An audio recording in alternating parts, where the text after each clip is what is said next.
सच्चाई जानने के बाद रतन जी ने निकाला सोनी को घर से बाहर, क्योंकि आप लोग जानते ही हैं कि मन सुंदर की कहानी में लड़ाई छुपकर नहीं बल्कि आमने सामने की है।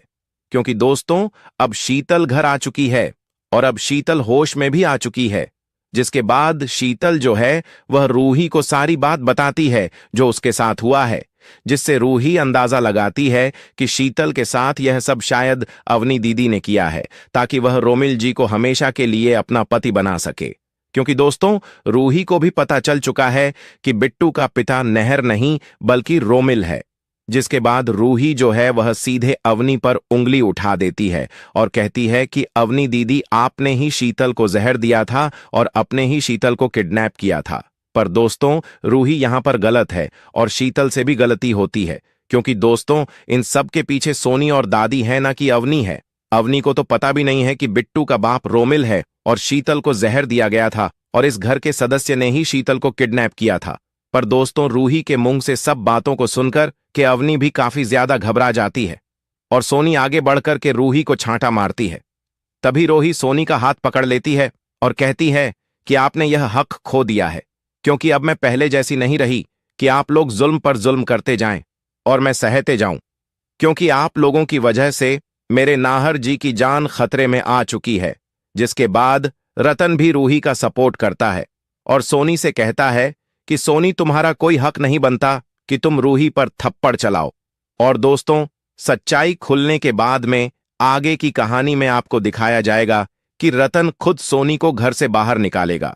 जब सच्चाई सामने आएगी कि ये सब के पीछे अवनी नहीं बल्कि सोनी और दादी हैं। दोस्तों, सोनी और दादी बराबर के भागीदार हैं, क्योंकि शीतल को जहर दादी ने दिया था और शीतल को किडनैप सोनी ने करवाया था, इसलिए दोनों बराबरी के भागीदार हैं।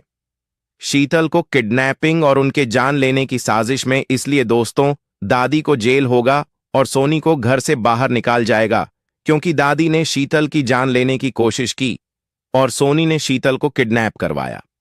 इसलिए कहानी में आप लोग जिस मोड़ का इंतजार कर रहे थे वह मोड़ आने वाला है और अब शीतल को रूही कोर्ट में पेश करके नहर को घर वापस लेकर के आएगी। लेकिन दोस्तों, यह सब इतना आसान नहीं होगा। चलिए जानते हैं आगे की कहानी कि इसके बाद क्या हुआ। दोस्तों, कहानी अब ऐसे मोड़ पर आ चुकी है जहां सबसे ज्यादा डर अगर किसी के दिल में है तो वो दादी के, क्योंकि जैसे ही रूही शीतल को सही सलामत गोयन का हाउस वापस लेकर आती है, दादी को साफ समझ में आ जाता है कि अब उनके झूठ और साजिशों का भांडा फूटने वाला है। इतने दिनों से उन्होंने बड़ी चालाकी से जो जाल बुना था वह अब उनके ही गले की फांस बन चुका है। दादी जानती हैं कि अगर शीतल ने मुंह खोल दिया तो यह राज छुप नहीं पाएगा कि उसी ने शीतल को जहर दिया था ताकि उसकी मौत का इल्जाम रूही पर लगे, रूही जेल जाए और नाहर उससे हमेशा के लिए दूर हो जाए। लेकिन किस्मत को कुछ और ही मंजूर था। शीतल बच गई और रूही पहले से ज्यादा मजबूत होकर वापस लौटी। अब रूही पहले वाली मासूम और भरोसा करने वाली लड़की नहीं रही। उसे दादी की हर साजिश का सच पता चल चुका है। कैसे उसका किडनैप करवाया गया, कैसे उसे खून के झूठे जाल में फंसाने की कोशिश की गई और कैसे नाहर को उससे अलग करने की साजिश रची गई। फिर भी रूही अभी चुप है, क्योंकि उसके लिए इस समय सबसे जरूरी है नाहर को जेल से छुड़ाना। वह जानती है कि अगर अभी वह सारा सच खोल देगी तो मामला उलझ सकता है, इसलिए वह धैर्य से काम लेते हुए सही समय का इंतजार कर रही है। इसी बीच रूही, जूही और स्पर्श मिलकर एक प्लान बनाते हैं कि पहले नाहर को बेगुनाह साबित किया जाए और अब जब शीतल मिल चुकी है तो वही उनकी सबसे बड़ी गवाह बन सकती है, जो बताएगी कि उसे जहर दिया गया था और इसमें रूही का कोई हाथ नहीं था। तीनों मिलकर सबूत जुटाते हैं, हर बात को जोड़ते हैं और एक मजबूत केस तैयार करते हैं। उधर दादी की बेचैनी बढ़ती जा रही है। वे शीतल को डराने की कोशिश करती हैं, लेकिन इस बार शीतल भी चुप नहीं बैठती, क्योंकि उसने मौत को इतने करीब से देखा है कि अब उसे किसी का डर नहीं। आखिरकार वह दिन आता है जब नाहर को जमानत मिलती है और वह गोयन का हाउस वापस लौटता है। रूही की आंखों में आंसू हैं, लेकिन ये आंसू अब कमजोरी के नहीं बल्कि सुकून के हैं। उसने अपना पहला मकसद पूरा कर लिया है। इसके बाद जब नाहर को धीरे धीरे सच्चाई का पता चलता है कि जिस दादी पर वह आंख बंद करके भरोसा करता था वहीं उसके और रूही के बीच दीवार बनकर खड़ी थीं और उन्होंने ही रूही को झूठे केस में फंसाने की कोशिश की थी।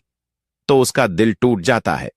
दादी सफाई देने की कोशिश करती हैं कि उन्होंने जो किया परिवार की भलाई के लिए किया, लेकिन अब उनके शब्दों में कोई दम नहीं बचा।